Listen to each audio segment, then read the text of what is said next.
Hello tout moun, sa ka pase, nou konen deja, se Naomi.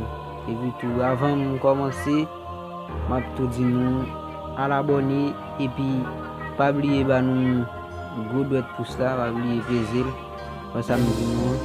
E pi tou, si nou wakon ki je pou nou abone, mbra nou tou nou.